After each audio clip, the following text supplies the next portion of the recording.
ഞങ്ങൾ മനുഷ്യരിലേക്ക് പടരും എന്നൊക്കെ പ്രസംഗിച്ചുകൊണ്ട് നടന്നിരുന്ന ആളുകൾക്ക് ഇപ്പൊ ഇങ്ങനെ പെട്ടെന്ന് ഒരു സംഗമം നടത്താൻ തോന്നിയത് അതൊരു അടിയന്തര സാഹചര്യമായിരുന്നുള്ളവർ തിരിച്ചറിഞ്ഞിട്ടാണ്.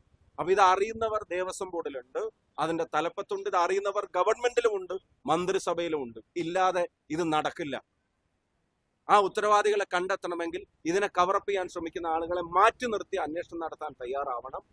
സംഗമം നടത്തി കണ്ണിൽ പൊടിയിട്ടുകൊണ്ട് ഈ തട്ടിപ്പുകളെ മറച്ചു വെക്കാൻ കഴിയില്ല എന്നുള്ളത് ഗവൺമെന്റും ബന്ധപ്പെട്ട ആളുകളും തിരിച്ചറിയണം. ശക്തമായ പ്രതിഷേധങ്ങളിലേക്ക് കേരളത്തിലെ കോൺഗ്രസ് പാർട്ടി കടക്കുകയാണ്, UDF കടക്കുകയാണ്. 9-ാം തീയതി അവിടെ വലിയ പ്രതിഷേധ സംഗമം, ശ്രീ KC വേണുഗോപാൽ MP ഉൾപ്പെടെ പങ്കെടുക്കുന്ന വലിയ പ്രതിഷേധ സംഗമം ഇന്നലെ അവിടെ യോഗം ചേർന്ന് തീരുമാനിച്ചിട്ടുണ്ട്. സംസ്ഥാന വ്യാപകമായി ഈ വിഷയത്തിലുള്ള പ്രതിഷേധങ്ങളും ഇതിലെ കുറ്റക്കാരെ കണ്ടെത്തി സത്യസന്ധമായിട്ടുള്ള അന്വേഷണം നടത്തി അവരെ ശിക്ഷിക്കണമെന്ന് ആവശ്യപ്പെട്ടുകൊണ്ടുള്ള പ്രതിഷേധങ്ങളും ഞങ്ങൾ നടത്തും.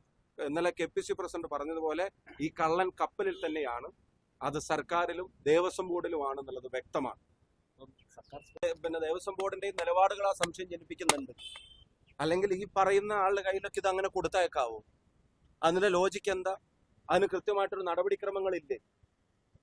ഞാൻ അവിടെ അറിവുള്ള ആൾക്കാരോട് ചോദിച്ചു പറഞ്ഞത് ദ്വാരപാലകന്മാരുടെ മഴയും വെയിലും ഒന്നും ഏൽക്കാത്ത സ്ഥലത്താണ് നിൽക്കുന്നത് എന്നുള്ളത്.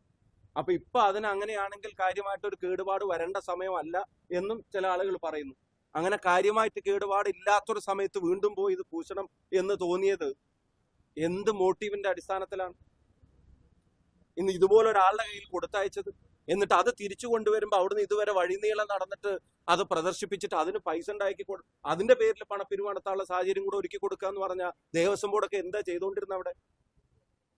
ഇപ്പൊ നമ്മുടെ ജനങ്ങളുടെയും പൊതുപ്രവർത്തകരുടെയും മാധ്യമങ്ങളുടെയൊക്കെ ശ്രദ്ധ നേരെ സംഗമത്തിലേക്ക് മാറ്റിയിട്ട് അതിന്റെ മറവിൽ ഇത്തരം ഒരു അടിച്ചുമാറ്റലിന് കളമൊരുക്കാനാണോ ഇത് ചെയ്തെന്നുള്ള സംശയം ജനിപ്പിക്കുന്ന തരത്തിലാണ് ഗവൺമെന്റും ദേവസ്വം ബോർഡും പെരുമാറുന്നത്, പ്രതികരിക്കുന്നത്. അതിന് ഉത്തരവാദിത്തപ്പെട്ടവരെ മാറ്റി നിർത്തുന്ന ഹൈക്കോടതി മേൽനോട്ടത്തിലുള്ള അന്വേഷണം വേണം. അത് ആവശ്യപ്പെട്ടുകൊണ്ട് ശക്തമായ പ്രതിഷേധങ്ങൾ ഉണ്ടാവും. Subscribe to One India and never miss an update.